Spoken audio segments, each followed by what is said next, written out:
Good afternoon, everybody. Welcome back to the Schwab YouTube coaching channel. Our next topic is trading price patterns, and I am your host, Kevin Horner. I'm stepping in for our friend Barb Armstrong, of course, who remains out in recovery mode, but have no fear, Barb will be back soon enough. Today, we, of course, are going to be looking at a bunch of charts, as I love to do in this particular segment.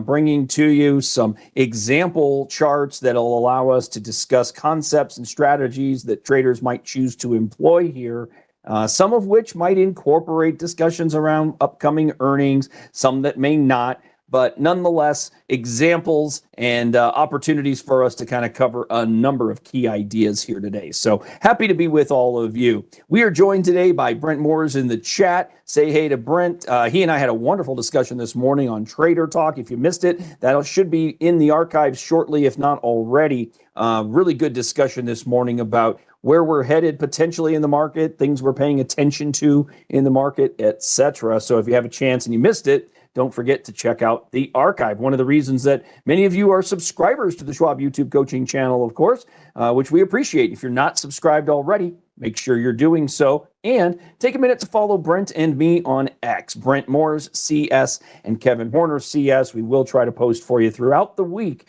notable topics, notable charts, data points, and news, etc., things that are of note to traders. All right, let's tell you what, we're going to move into our disclosures right now, and we'll then get into as many charts as we can work through in the next 45 minutes, everybody. So make sure you're dropping your comments and questions into the chat for me.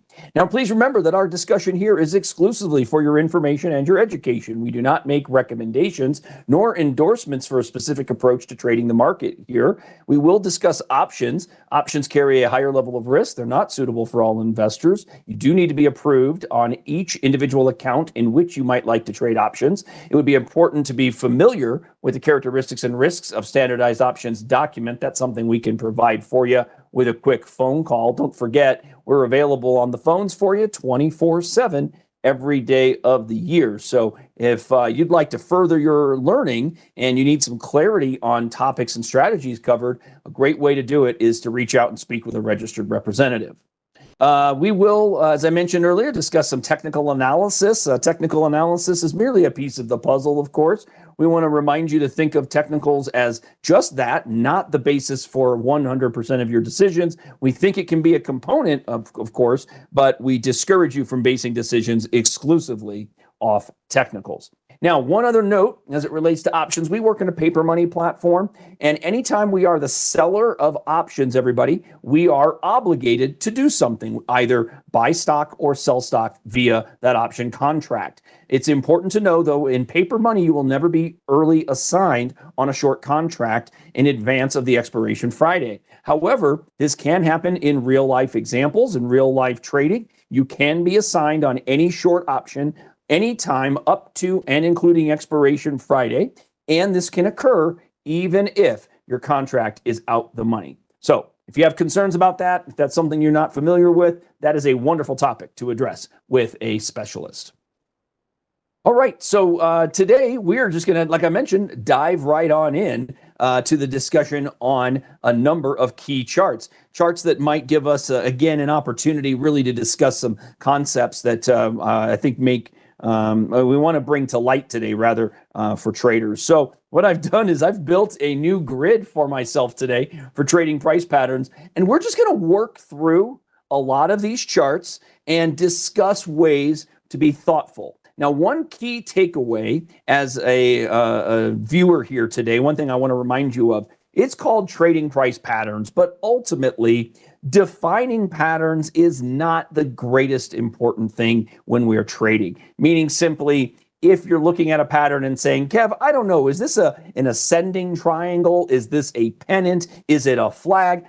Commonly, the title of these things doesn't necessarily matter. That said, we can take a lot of the components of those patterns and apply those basics to what we see in terms of price action. So I'm going to try and bring that back to the table as we carry forward the conversation today, but just keep that in mind.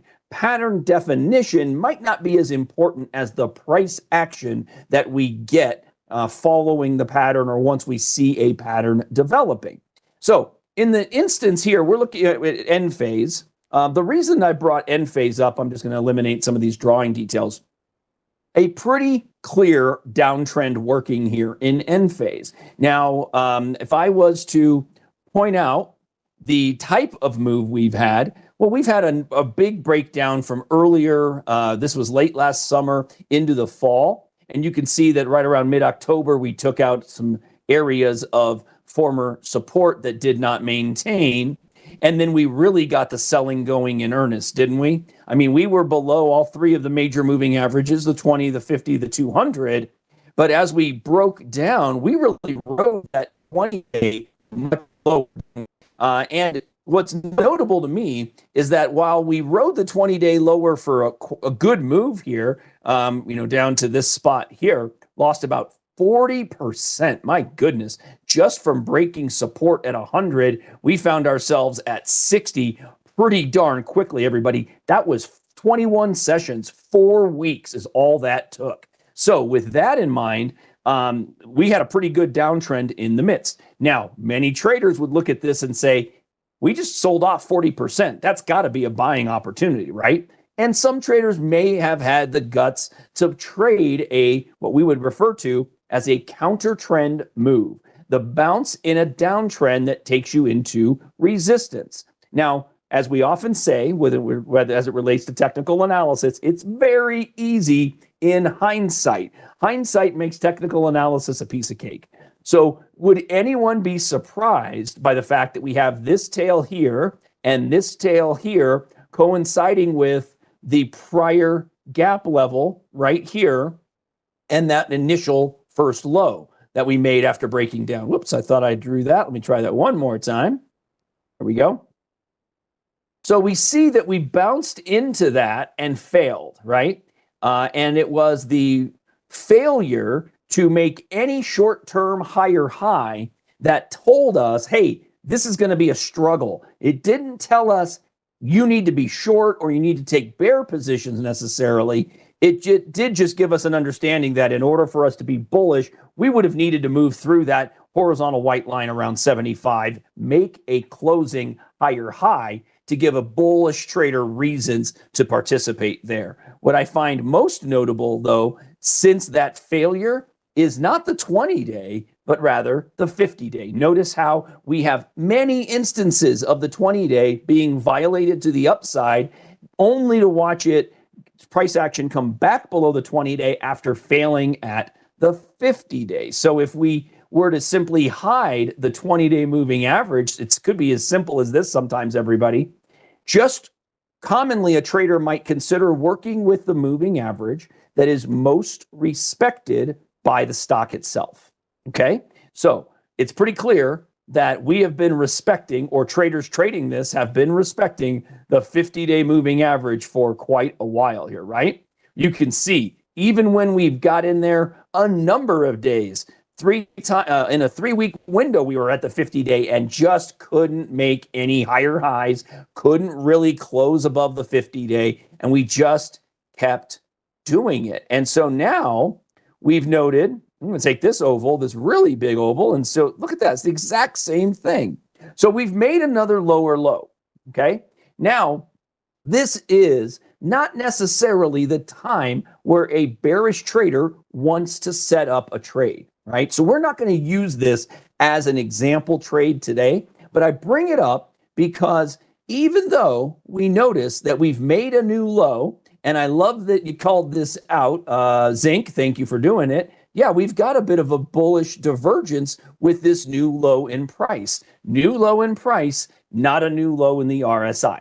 Is it huge? No, but it's notable, right? And we may have made a few of those higher lows. That's a very gentle upslope to my RSI, everybody. Very gentle. So cautious, of course, because a downtrend that is in place is more likely to stay in place, particularly when we see those many, many tests against the 50-day moving average. And again, I bring it up today just because necessarily looking at it right now, having made this new short-term low, the expectation might not be to see a massive sell-off through a floor here at about 33, 34, but more likely a potential rally into the 50-day where traders could then position themselves. And the reason for that, of course, is that a change of trade activity, which could be as simple as a single close over the 50-day moving average, that'd be a big deal on Enphase because we haven't had one. Not all the way, we haven't had a close over the 50 days since all the way back here. And this was in the midst of failing, and that's in January. So it's been 6 months since even a close above it. So a change in behavior could be notable. Haven't had it yet. Just wanted to make sure we talked about that, right? Okay, so there's a downtrend that's in place. Number of opportunities to participate previously. Bearish traders might wait for a bounce into the 50-day to set something up.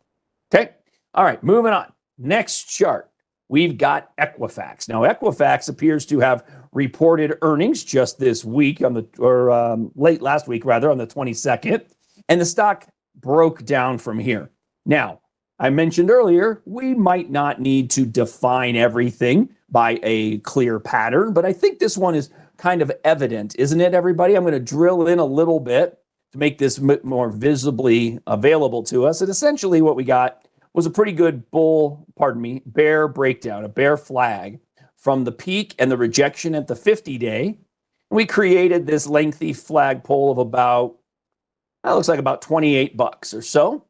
Now, what's interesting about this is that we have created a visual cloth portion to our flag, and we have really struggled to get above 248 on the upside. Now, the path of least resistance in the eyes of many traders here is bearish in nature, but that doesn't mean the bearish trader is prepared and ready to take that trade today. And that's simply because we are in that cloth portion, that consolidation window following the gap, the big move lower, that could tell us it's unclear, right? There's a bearish sentiment here because we are in the midst of a longer range downtrend, right? We had a nice peak way up here at around 307. We've made lower highs and matching highs, but have not gotten back into an uptrend. I'm not sure if everybody's still maintaining my visual here, everybody. We'll give you a sec.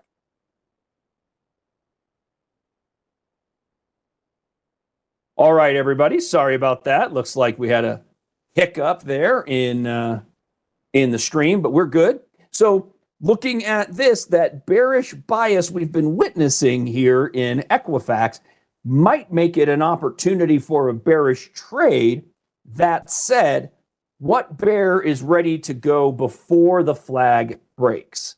Many times the trader wants to get into the trade and take the momentum move, and that would occur with a trade under the uptrend line, right? So you might look at the low created with yesterday. That low is around 241. The low the day prior was around 240.5. So that's an estimated zone where a close below it would give traders a reason for consideration. Let's take that line. I'm going to duplicate it and then add it to the uptrend line as a means of targeting where a trader might go if they were considering a bearish scenario.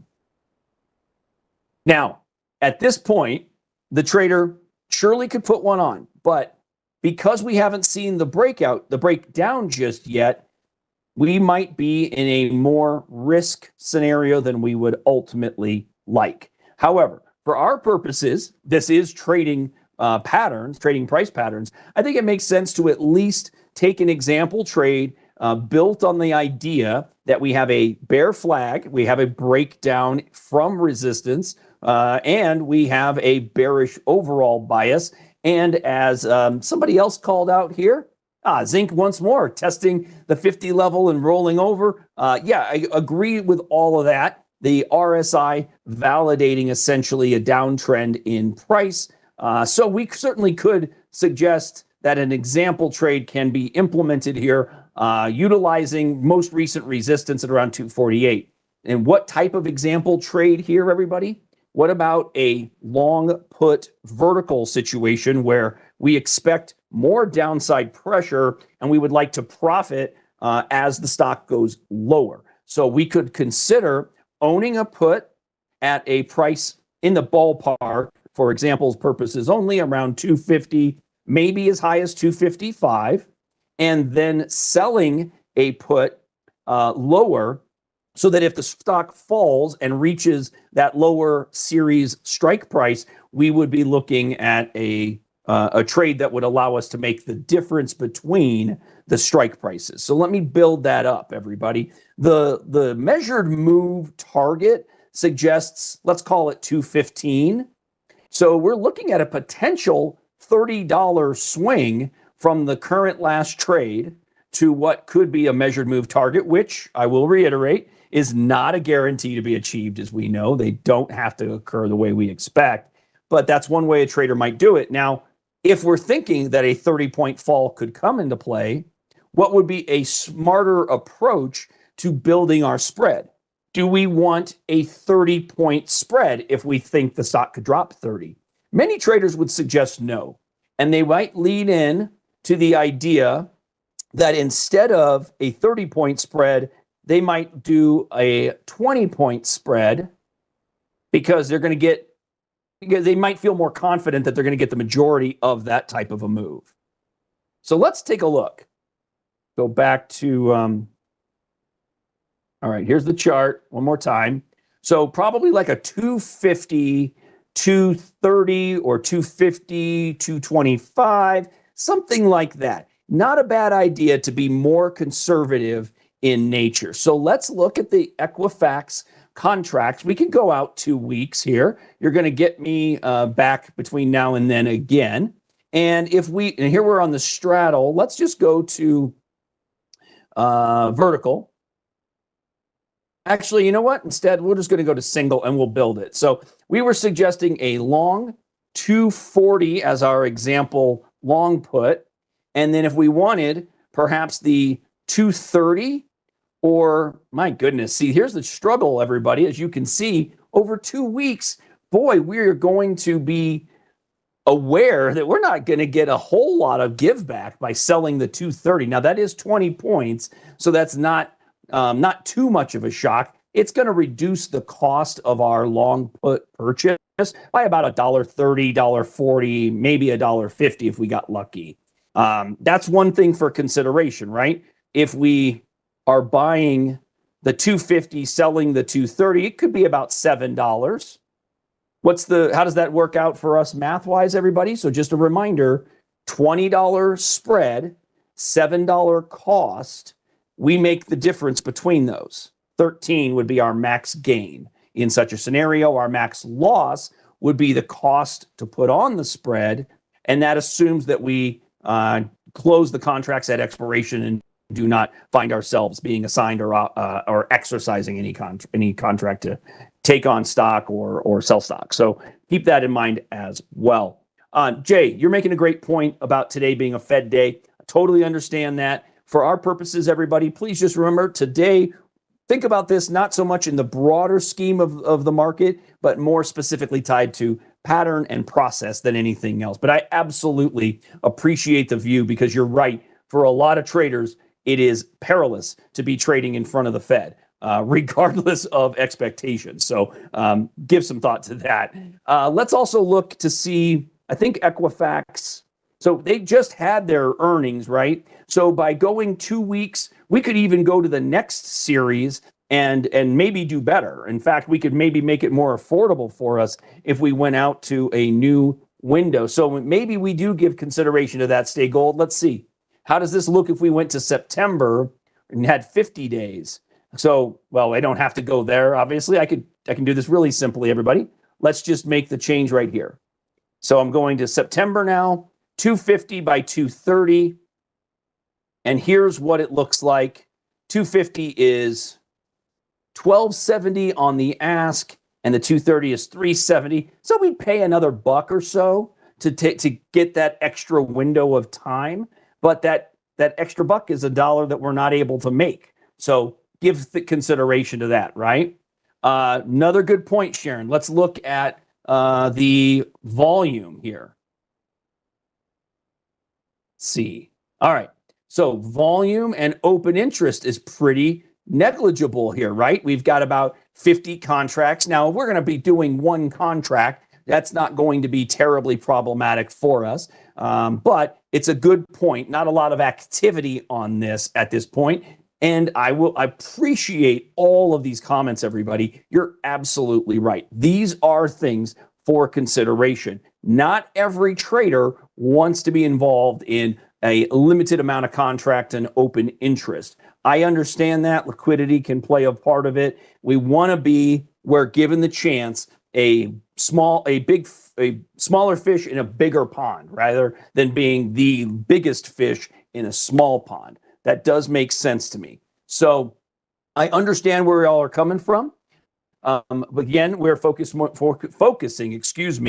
on pattern recognition or understanding of expectation based on price action. So we're going to go ahead and go with the 2-week window. We're going to go with the 20-point spread. We're going to go with our approximation of $7. In fact, we're probably going to have to go with a better limit than that. In fact, we might have to go up to about 7.25 to get ourselves into it. So let's look at that. We'll buy the 250 long put, sell the 230 short put, and we'll try to get into it for about 7.25. Let's see how that goes, everybody.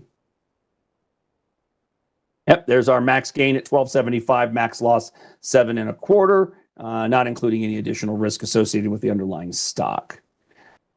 All right, so there we go. We will ask the market maker to come to us, and they did. They filled us at 718. They got us an even better price than my limit, so it saved us about 7 pennies. Okay, so we've got that trade in, and then I can migrate that trade to my trading price patterns group. There we go. Okay, let's keep it moving, everybody. I've got more charts to look at. Next up, we've got Elevance Health. This is another one, probably not one familiar to many traders. It wasn't familiar to me. It's probable that if we looked at this one, we would find also wide bid ask, light open interest, light volume potentially. But nonetheless, we have a stock that has moved lower with a gap. Let me adjust my draw tool. So we had a big gap back on this last earnings, or one of the earnings from October of last year. Then it failed at resistance and the 200-day moving average.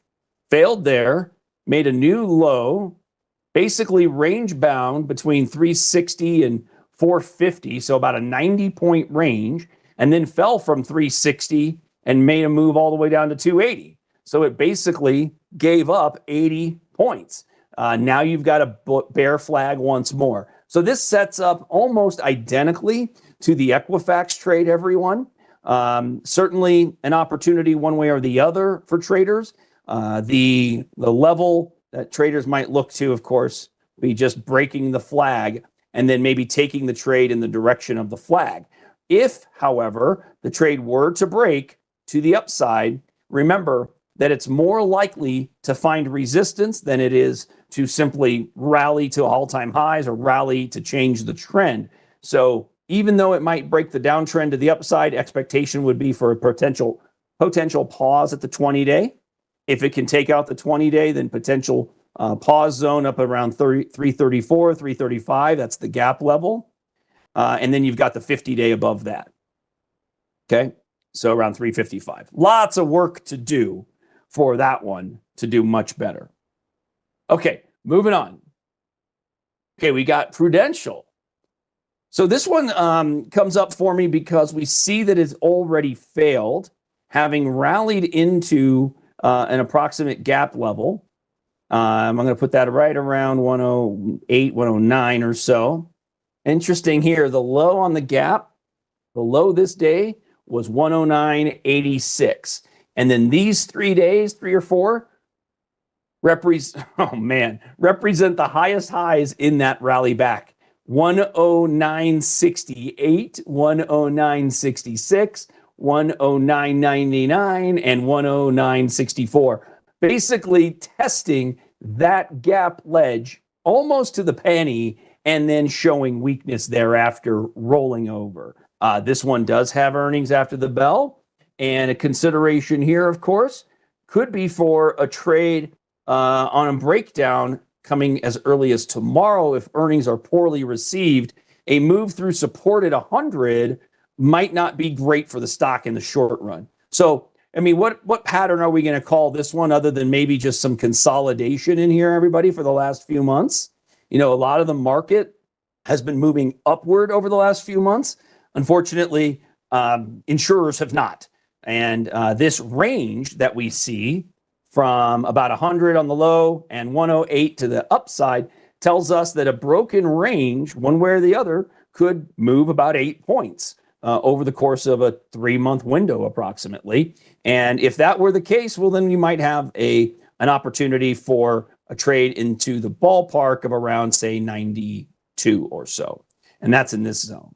Now, that also means that right now, not likely a good reason to make an example trade.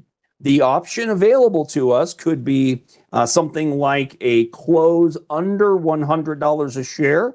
Could be a reason for a trader to take on a put trade, for example, or long share owners to be sellers of some. But ultimately, no real reason to take a trade right now, especially with earnings on deck. If the trader had a clear understanding of the company's business and familiarity with earnings and was a believer one way or the other, it may make sense. But for a lot of traders, they simply look to sit on their hands here in advance of earnings. But don't be discouraged if that's your approach. If you want to trade options around earnings, that's going to be fine. In fact, we're going to look at one here momentarily that I think will allow us to discuss the concept of doing so with earnings. Moving off of Prudential, Conoco. Okay, this one's kind of interesting to me. This one does have earnings coming up. This one has rallied into that 200-day moving average. But anybody out there willing to suggest that it's immediately going to break? Because this has not been a wonderful trend for a while. Let's call them out. 1 fail. 2. 3. I'm going to make this one 4 for 2 tests. And there's more. There's a 5th. Is this move the 6th? I mean, is this, again, more of the same, everybody? Remember, trends that have been in place are more likely to continue than they are to break. And we as traders have to recognize the instances we have the greatest opportunities. Tests and runs to the 200-day have been our chance in Conoco for the better part of the last 18 months to be looking at going to the other side, right? Going against it. So at the 200-day is a potentially good setup for a bearish trader. Now let's zoom in and point out that we are now intraday traded today. I'm going to eliminate that oval so we can see it. Intraday, everybody, we were below the low of yesterday. Why is that important, everyone? If we closed below the low of our high day, well, then that could mean that we have seen the run that our trend in the short term is going to make. That could mean the trend is over. Visually, a couple of things stand out to me. I'll get back to my trend line. We've got kind of this rising or triangle situation. Now, rising triangles after making new lows, this kind of looks like a bit of a gently rising wedge. Exactly right, Kelly. Exactly. Yep. Close below the low of the high day, the opposite of our hold move. If it were to close with a filled in red candle, and now intraday is still, we got to bounce. We still got 2.5 hours to go. So if this were red at the close and we finished at the low, I mean, this could be an implication for a pullback to the 50-day moving average. Okay. So could a bearish trader put on a bearish position based on that with a close below to the low from yesterday? Sure. That would make some sense for many traders. So pullback. The question now becomes, is that enough of a move to be a value opportunity? 97 down to maybe 91.5 could probably build like a $5 spread on that instead of the expectation for a $5.5 or $6 move. Maybe it's $4 or $5 or something like that. There's also the consideration that the RSI is rolling over after making a lower high, even though price was equal to where we were last time. So this is a bit of a weaker bounce, and it might imply for some traders that it's not ready to break out just yet.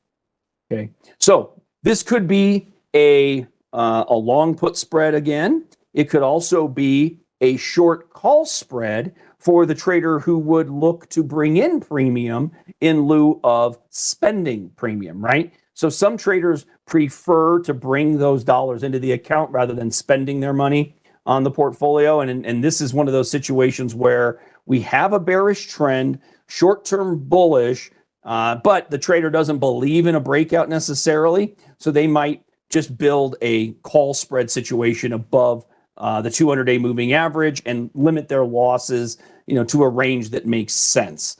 That's one way to think about that.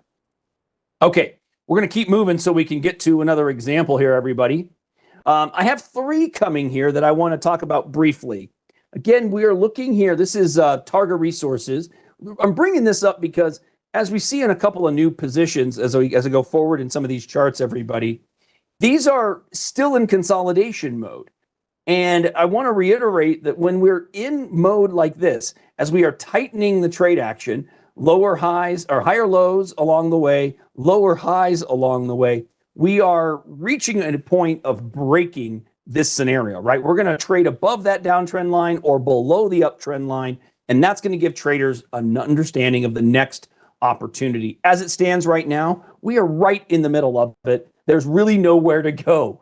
You can build a trade, but your risk and reward are practically even. The expectation here would be to be patient and allow a break one way or the other, and then the trader would just simply take the trade in the direction of the break, which we've already discussed. Now, as I move forward, you're going to see, we're going to come back to Apple. Let's see here, hang on. I got a couple more to look at. Here's another one. Oh, that's the one we just had. I got it in there twice. UPS is the one I wanted to mention. See how UPS used that the horrible reaction to earnings, broke down. Now this is where that trade made sense, right? Yesterday's week open probably gave bearish traders reasons to take bearish trades, but you'll see you didn't have to do anything in the midst of all this, right? You have to be right to be able to make money on the trade if you get into it before the break of the triangle in this case. Sure, there's a bearish sentiment, and you could have suggested that was obvious. Nobody is going to disagree necessarily, but it's dangerous to take trades prior to breaks one way or the other. So I wanted to bring that up. So the UPS broke down. Now that it's broken down, many traders are going to look for some semblance of a bounce or rally back into some former support, potentially new resistance. Then the other one was FedEx, which is very much in the same vein. You'll notice here, same situation. Whoops. The triangle in the uptrend, we are just sitting on support. So could a trader validate owning stock here because we are at support and thinking that that's the most important scenario? Absolutely. But that trader has to believe in the value of the 50-day moving average, everybody, because we are testing the 50 as support now. And on the way down, you can see that it was resistance, right? So resistance, basically 50-day resistance, 20-day in here. We were above it for about a week before we were back below it. And then now we've had tests of the 50 a couple of times along the trend line. And so now you could certainly suggest that the 50-day is support. And for many traders, it's hard at this stage because we've got a downtrend that seems to be broken, but we're not above that 200-day. And so some traders would say, I'm going to be patient. But you could suggest that being a buyer here is a low-risk entry opportunity simply because the trader might choose to move on from such a trade if we made a lower low in a closing basis. And basically, everybody, that would be just under these recent lows right here. So those lows were 224, 225. So, just in the vicinity of this right here.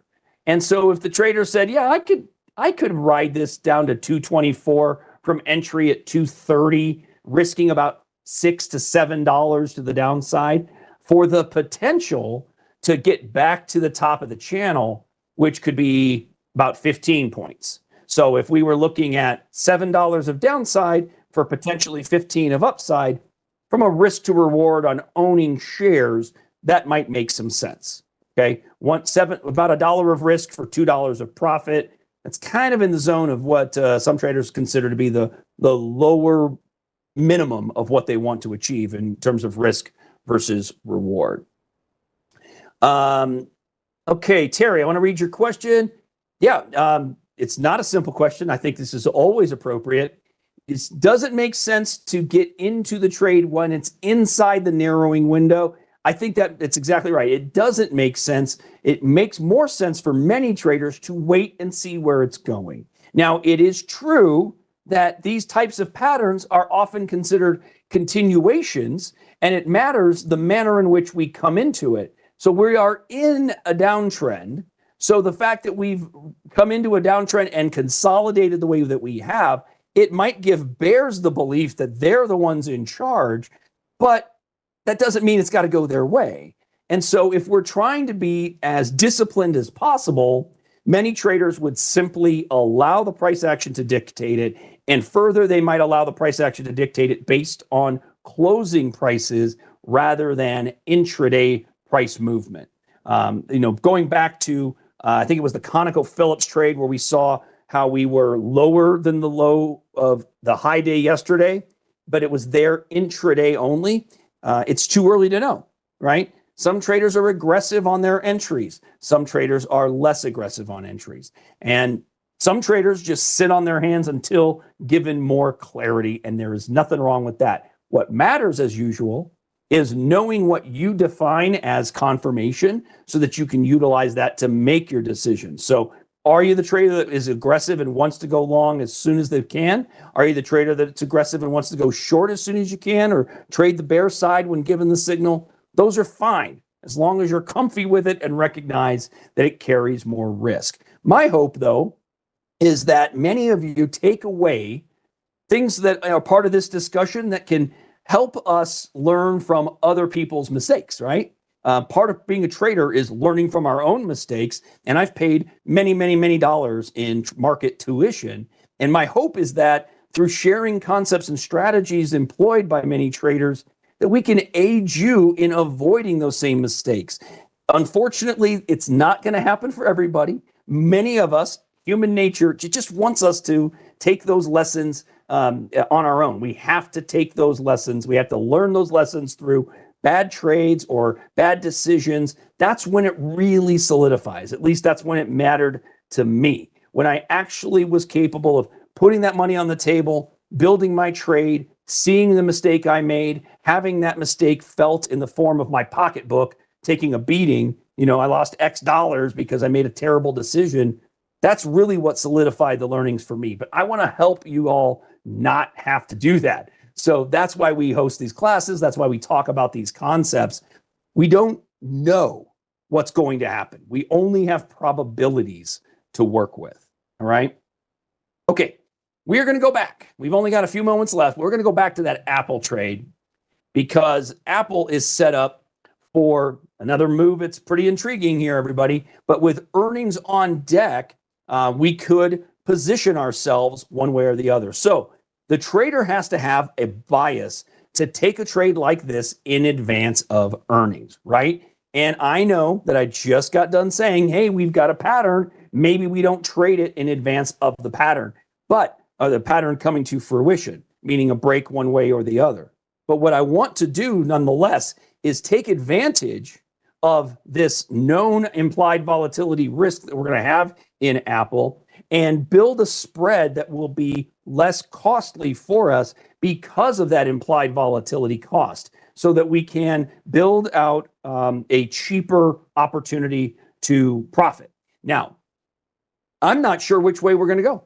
So I don't know. Basing it on what we see here, we're below the 200-day moving average. We have a downtrend in place still, okay, depending on how you decide to catch it. We've got resistance very clearly at 215. We've banged our head on it a couple of times in the last couple of months, and now we're pulling back. Now, yes, earnings will dictate, right? But we can still be profitable. So I'm going to ask all of you, give me an idea. Do you want to be bullish? Do you want to be bearish? The truth of the matter is it doesn't really matter for building the trade. I want to hear what you all have to say. We'll go with the majority here in terms of direction. The reasoning, less important because, again, the options are going to be very similar on either side. So we're going to look at the 210 is at the money. And if we're going to go bearishly, we probably need to own something like a 215 or a 220 put.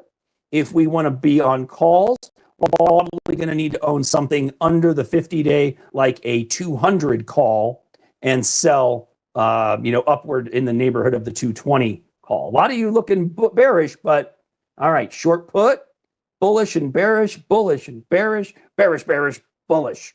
Boy, well, let's go look at the strikes. I love asking you all for insights. I'm a little bit surprised that we're getting it to be as equal as we are. So let's just take a look.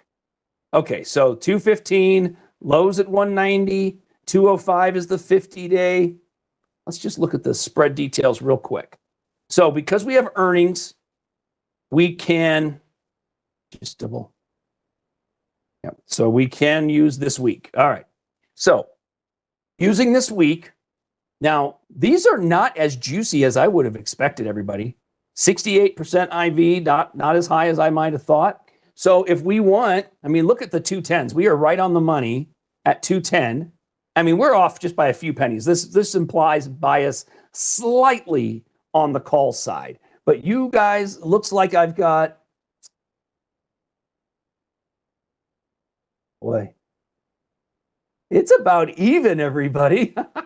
Of course. Excuse me. Let's go with a bearish trade. Let's see how this works out. I called out the 215 or 220. Notice the difference in delta here, everybody. Reminder, delta is the rate, the likelihood of the position being in the money at expiration, and the amount we can expect in a dollar for dollar move. So the 220 will get a lot of juice at 83-cent delta. So you're going to do well if this goes the other direction on it. So maybe the 220 long put, and if it does in fact drop, then we could be profitable. Should we go, if we thought the 200 could come into play, do we want to go to the 200? Probably not. Many traders want to, again, be a little more conservative in the move expectation, and we're looking for about a $9 move or so. So let's say, we do, instead of even the 205, we do a $10 spread, which would be conservative, but also more affordable. So we would be risking maybe, 6.5 to make 3.5. Now that's not ideal for many of you traders. You're going to say, Kevin, why would I risk $6.50 for the opportunity to make $3.50? Well, higher probability scenario available to us by owning that 220 put. Very high delta means that even if it doesn't drop as much as we think, or even if it goes sideways, there's a good chance we will be able to sell that long 220 put as early as tomorrow on Friday morning, and be able to sell it for some semblance of value still, right? So that's one of the reasons a trader might lean into that higher delta position. Let's see. Okay, so because we are just about at time, everybody, we're going to go ahead and build that example trade in. Long the 220, short the 210, and costing us about 6.5.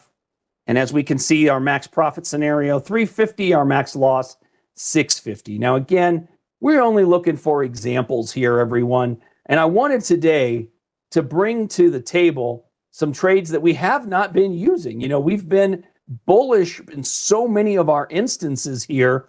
It's been difficult to locate bearish opportunities, but when I did my digging this morning, it was pretty obvious we had more than we have seen recently, and I figured, hey, that's something we haven't been able to discuss, so let's start talking bearishly where we can. and look for ways to at least explore those opportunities. So we didn't get a chance to check out the example portfolio today, everybody, but we'll come back to it nonetheless. Next week, we will reconvene and consider, maybe I won't reconvene with you next week, because next week I got to be traveling. I'm on my way to New York City.